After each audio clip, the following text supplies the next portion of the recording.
Bem-vindos ao capítulo 5 da série educativa do UF Defesa, Bloco para a Construção de Conhecimentos sobre Defesa. Neste capítulo, nós vamos abordar o fundamental problema de como definir objetivos para o preparo da defesa. Para abordar este tema, nós vamos utilizar o mesmo arcabouço conceitual que foi utilizado no capítulo 4, onde nós abordamos a questão da definição de premissas para o preparo da defesa. Esse é o arcabouço de Colin Gray, que tem 3 componentes. Inicia-se com os fins políticos, uma ponte da estratégia e, finalmente, chega-se aos instrumentos e ações para a defesa. Os objetivos estão relacionados tanto aos fins políticos, isto aqui, que são os resultados desejados, o que se pretende alcançar com o preparo da defesa, e, finalmente, os meios, quais são as capacidades que devem ser criadas e sustentadas para se alcançar aqueles objetivos. Pelos fatos das premissas, elas condicionarem todos esses 3 componentes, eu vou usar agora o próximo slide para mostrar quais são as premissas que foram estabelecidas no capítulo 4 e que são, de fato, fundamentais para se analisar os objetivos que nós vamos abordar nesse capítulo. A primeira premissa é que o Brasil é muito grande, tem um poder potencial muito grande, equivalente dos maiores países do mundo, e ele não pode abdicar de ter um poder efetivo equivalente aos países com maior poder no mundo, Então, essa seria a primeira premissa. A segunda premissa é que o planejamento deve ser considerando possibilidades e não probabilidades, e as ameaças mais fortes, porque é impossível prever o futuro, então tem-se que preparar para a pior situação, e não para a situação mais favorável. A terceira premissa é fundamental para o que nós vamos ver a seguir, é que capacidade militar tem que ser entendida como tendo 2 componentes essenciais, ambos essenciais. Uma capacidade operacional de combate e uma capacidade de logística de defesa. O corolário dessa premissa é que a defesa requer 2 instrumentos, as Forças Armadas e a base logística de defesa. E a quarta premissa é que, em períodos de paz, a prioridade de investimento deve ser para o desenvolvimento e sustentação da capacidade logística de defesa. O corolário dessa premissa é que, em período de paz, não se deve adquirir grandes quantidades de meios de combate. Bom, esse vídeo pode ser assistido sem assistir os vídeos anteriores. Entretanto, muitos dos conceitos que estão sendo utilizados aqui a racionalidade para chegar a essas premissas e outras conclusões foram incluídas nos vídeos anteriores. São vídeos curtos, de até 15, 16 minutos. Portanto, eu recomendaria que quem quisesse assistir esse vídeo, assistisse os anteriores também. Porque a ideia dos blocos é que eles sejam usados numa construção, e se você deixa de colocar um dos blocos, pode faltar alguma coisa importante e, digamos assim, a casa não tem uma sustentação adequada. Essa base conceitual fica sem uma fundação adequada para aguentar todo esse arcabouço. Portanto, foi assim que foi construída essa série, foi construída dessa forma.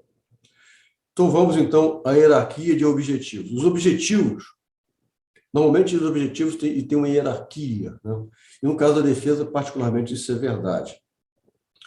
Então, existe um tipo de objetivo que é um nível assim, bem mais alto, bem mais elevado, até mais abstrato, que são aqueles chamados na literatura como objetivos superordenados.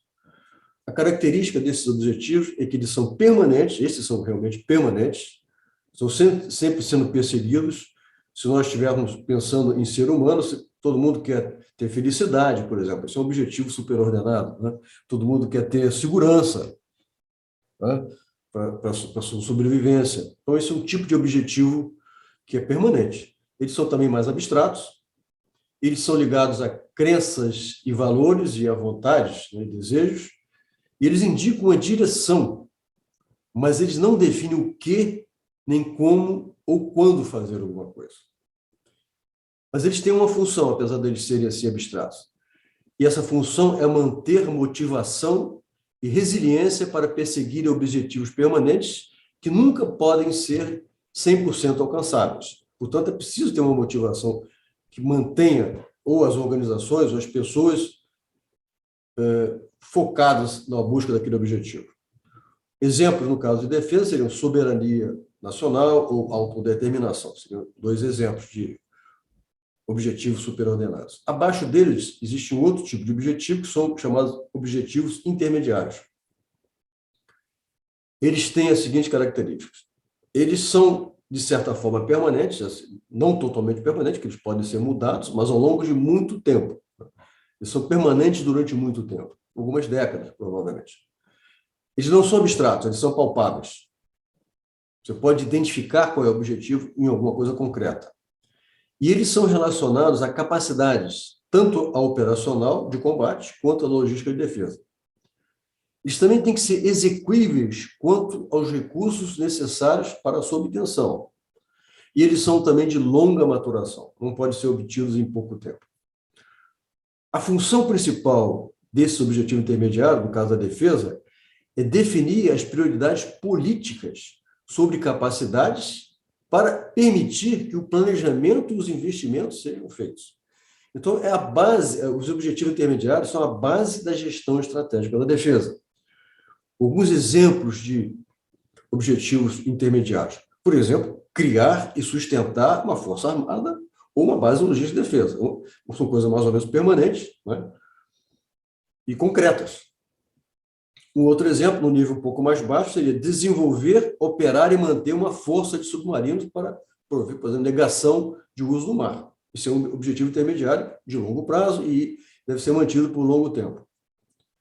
Abaixo desse existe um outro tipo de objetivo, que são os objetivos subordinados.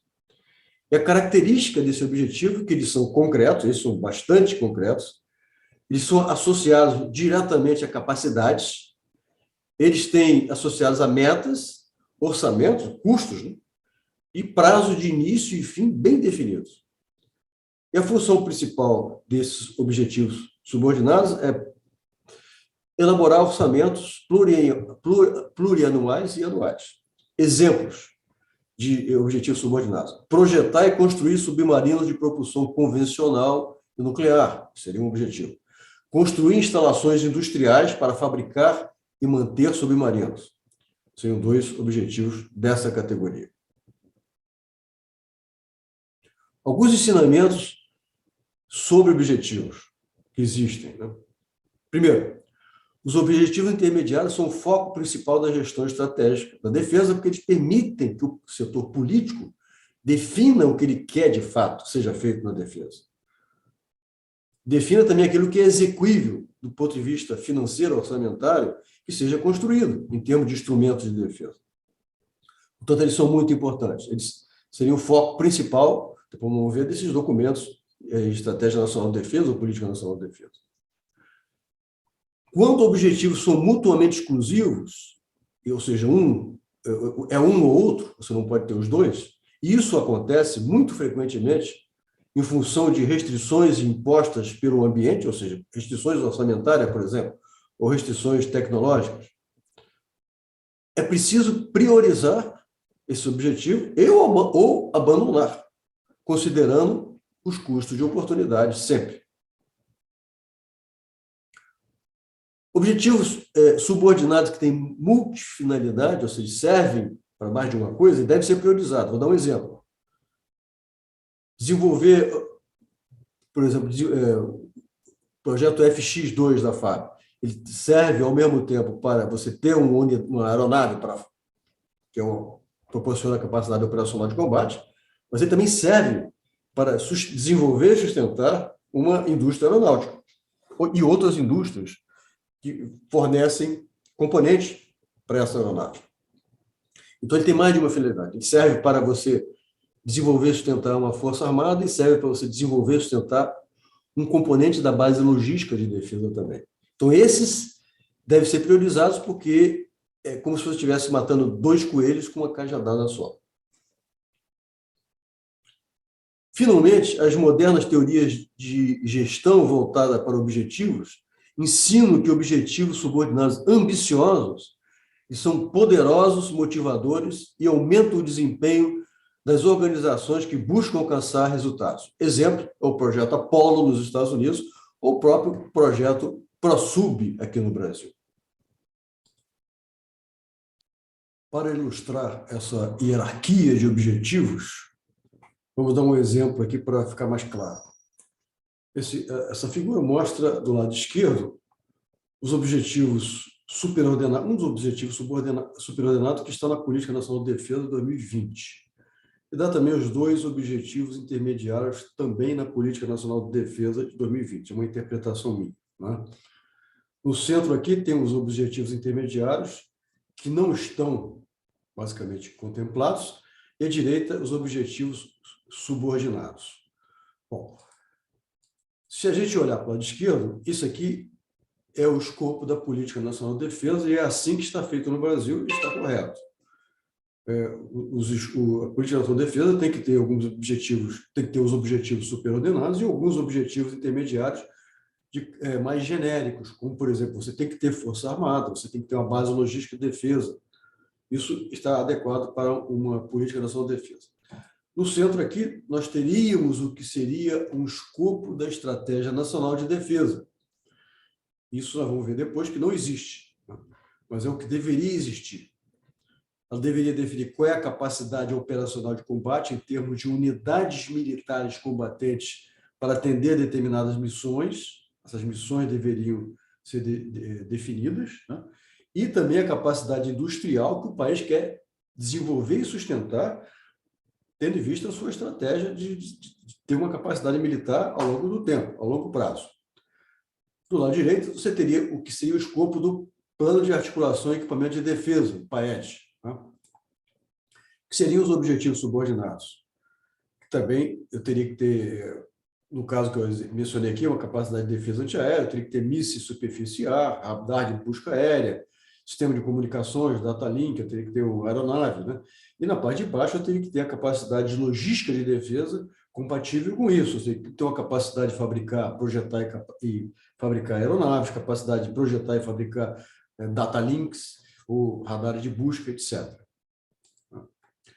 Então vamos ver agora como é que estão os objetivos para o preparo da defesa do Brasil, nos documentos que acabaram de ser aprovados pelo Congresso, tá? Ou estão sendo aprovados pelo Congresso. Os objetivos superordenados estão definidos na Política Nacional de Defesa, nós vamos ver daqui a pouco com mais detalhes, mas tem 5 objetivos superordenados. Objetivos intermediários também estão definidos lá, tem 3, na realidade o terceiro eu nem coloquei aqui, porque eu achei que nem seria adequado, vou mostrar depois qual é.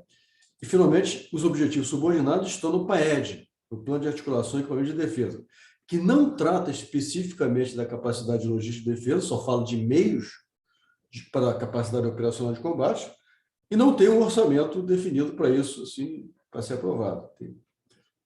Bom, então, é o seguinte, esses objetivos superordenados e intermediários definidos nesses documentos não dão nenhuma pista para que se possa elaborar um planejamento de defesa que seja exequível e atenda a prioridades pré-estabelecidas pelo poder político.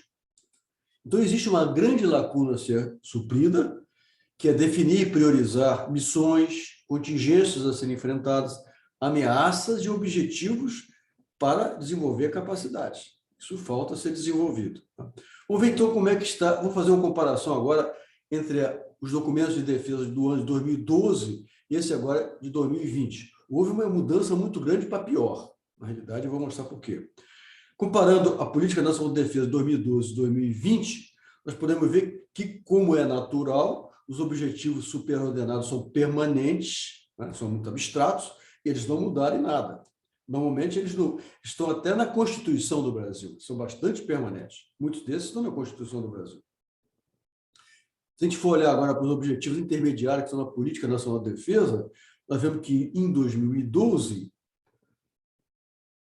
um minutinho só.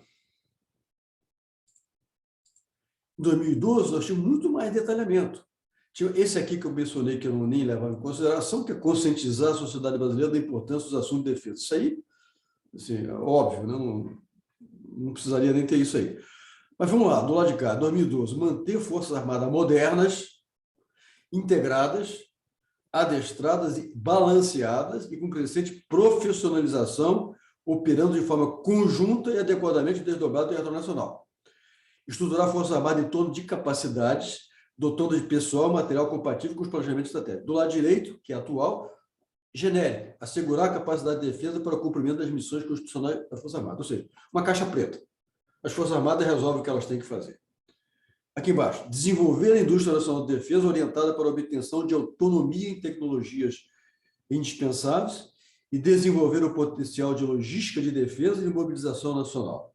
Do lado de cá, promover a autonomia tecnológica e produtiva na área de defesa. Também mais genérico.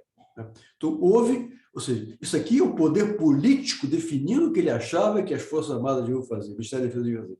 Isso aqui, basicamente, é o que a realidade de 2020, que é um planejamento de baixo para cima, que as Forças Armadas dizendo o que elas querem fazer, como elas vão fazer. Basicamente é isso. Se nós olharmos agora na estratégia da nação de defesa, uma única missão, olhar para a missão capacidade de negação do uso do mar. Em 2012, a tarefa é a mesma.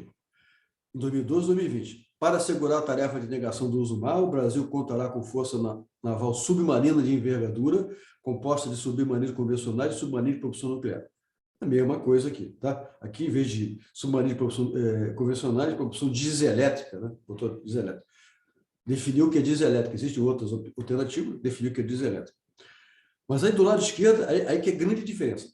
O Brasil manterá e desenvolverá sua capacidade de projetar e de fabricar tanto submarinos de propulsão convencional como de propulsão nuclear.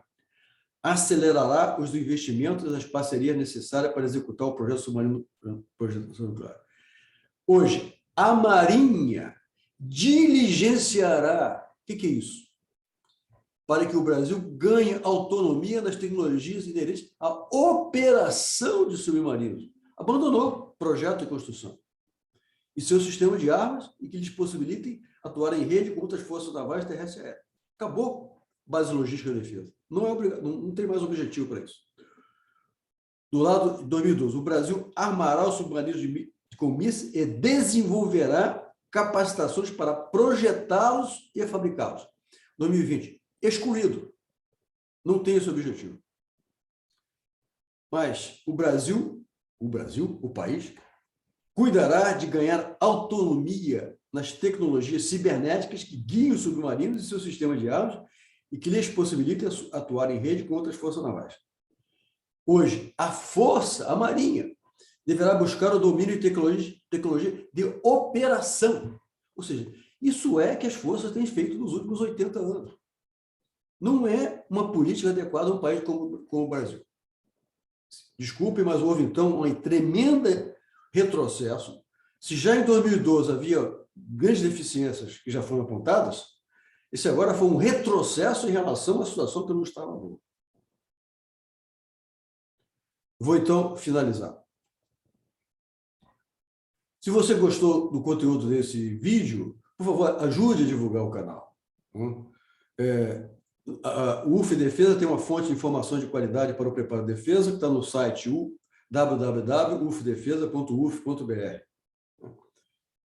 E se você desejar receber os informes do UF Defesa, que de uma vez por mês, normalmente, ou de 1 e 2 meses, que mostra quais são os novos conteúdos que tem no site, no portal do UF Defesa, aqui tem um pedido de inscrição que você pode fazer isso. Então, por favor, ajude o canal a ser divulgado para que esse conhecimento possa realmente ser divulgado para mais pessoas.